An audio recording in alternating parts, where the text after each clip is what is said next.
eyes on the ball tayong lahat. Ang ginagawa ni Senator Nancy from the start, nililito tayong lahat eh. Alam niya namang walang mangyayari dyan sa ethics case eh. Pwede ko rin siyang pailan ng ethics case eh. Dahil unethical din yung mga pinanggagawa niya. Hindi ka pwedeng biglang hindi ka member, bigla kang manggugulo doon. Nagsasalita pa chairman, gusto mong mauna ka, pinagbigyan ka na, tapos magwo-walk out ka in that manner. Even si Senator Miriam, hindi ganun mag-walk out. 'Di ba? Meron siyang pasubali sa chairman o whatever. Pero anong mangyayari kung kakasuhan ko rin siya sa ethics, 'di ba? Although that's always an option, papasok ako doon sa ginugulo lang niya. Balik tayo sa issue. Bakit 663 million sa landscaping alone? 'Di ba? Bakit mahigit 2 billion sa broadcast at saka sa IT at security? So, wala pa kaming tinuturo dito. So, hindi ko talaga alam bakit ganyan siya mag-react, no? So, if she wants a mahinahon na usapan, so Senator Nancy, you're welcome sa next hearing. If you want time to speak, you want 30 minutes, you want 45 minutes, sabihin mo. Pero sumunod tayo sa rules and order. Pero yung guguluhin mo yung hearing, I won't take that sitting down. 'Di ba? I won't take that sitting down.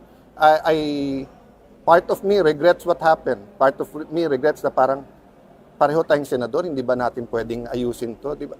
Nakita nyo ba the next day, pati yung sinabi kong Senado to, hindi to palengke, pati yun ginawang issue. But may nakita ka na bang palengke na 24 na nakabarong ang nagbebenta, na bago magsalita yung sa palengke, isa-isa magsasabi ng, Mr. Chairman, pwede ba ako magsalita? Ang aming galunggong, ganito na ang presyo. Ang palengke, kaya nga masarap puntahan, sabay-sabay nagsasalita, pare-pareho binibenta, yung iba-iba, may mga suki ka, kaya nga ganun yung palengke, di ba? Pero pati yun gustong gawin issue, bakit? Di ba? Gusto niya gawing issue yon kasi gusto nga niya mawala ang focus natin, which is magkano ba talaga yung building, kailan ito matatapos, at tama ba yung paggastos natin ng pera dyan. So, foremost, ako, I will focus on that. So, thank you for asking me. And I think, I leave it to the people to see through yung shenanigans o etong paggagawa ni Senator Nancy. But I don't regret exposing na nagmamarites siya kasi yun talaga ginagawa niya. Ikot ng ikot, sa interview sinasabi na mali yung numbers, wala. Senator Nancy ang nagbigay sa akin ng numbers, staff mo. Kinonfirm ng Senate Finance yung numbers.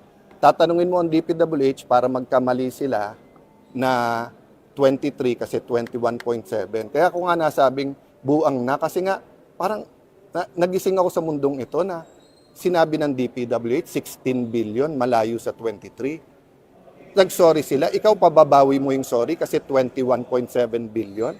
So parang sa kanya walang difference ang 23, 21, 16 billion. Pera ng bayan yan. Ako nagsimula ako sa politika, 100,000, 200,000, 1 million, hinahanap ng tao, anong ginawa mo sa perang yan? Tapos ngayon, bilyon-bilyon ang pinag-uusapan natin, parang nabuang na yung mundo na baliwala to. Diba? That's why nga, ganun yung pusok ng damdamin ko, na parang ganda-ganda ng takbo ng hearing, nagkakanawaan, lumalabas dito kung ano yung talagang numbers. Wala pa tayong sinasabing anomalya. Pero bakit ganun ang reaction mo? Ba't ka galit na galit? Diba? Bakit mo talagang nililihis? Don't discredit this inquiry. Kahit sinong gumawa ng inquiry na to, it's clear to me, i-discredit ni Senator Nancy. But I don't know kung ano nandyan.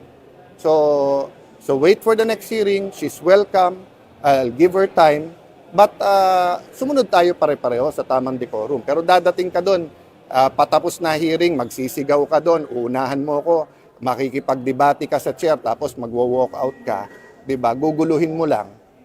Yun ang kanyang intensyon na ang maging news kami. Imbis na yung news, yung building.